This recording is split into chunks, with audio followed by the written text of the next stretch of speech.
Hey everyone, welcome back to Acting Rich. I'm your host, Sheila. So it is the third week of January and we are heading into none other than tax season. I know, it's not the most fun subject. You probably don't want to think about it, let alone talk about it. However, it's inevitable. We must all pay our taxes. So today I'm going to give you a couple of suggestions that will hopefully make the process a little less stressful.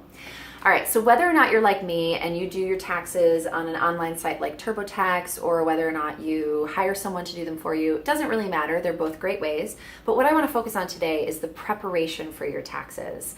So my first suggestion would be to get something like this.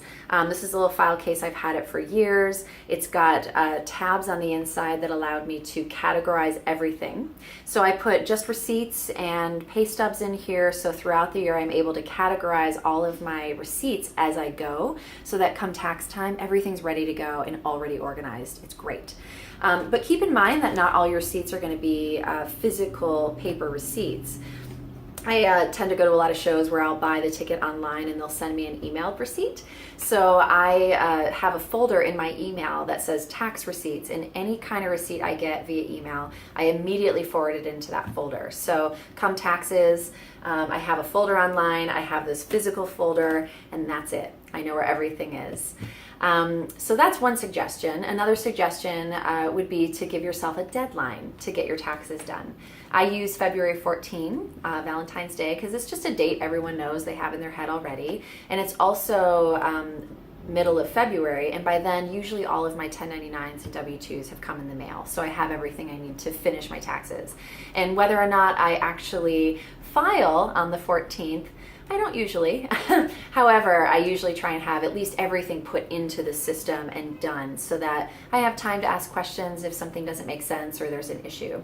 But one other thing I want to mention about your taxes is, as artists, if you're an artist like myself, you know that we tend to do a lot of work where we get a 1099 at the end of the year. So taxes are not taken out. So be conscious of that. And throughout the year, just like putting all of your receipts aside, because we have a lot of write-offs as performers and we need receipts for those, we also sometimes will owe money at the end of the year because we haven't paid taxes. So my suggestion there would be start now, if you haven't already, taking a portion of every paycheck you get and putting that money aside into a separate account if you have to, and make sure you have money put aside so that you can pay your taxes at the end of the year. That's one of the drawbacks of being a performer, being a freelancer, is we have to take care of that ourselves. But if you're smart about it, it won't be an issue. It won't be stressful for you, hopefully, and you'll be ready when tax time comes. So I hope those tips were helpful for you guys. I hope it makes taxes a little less daunting for you this year, and I wish you the best of luck. All right, I'll see you next time. Take care.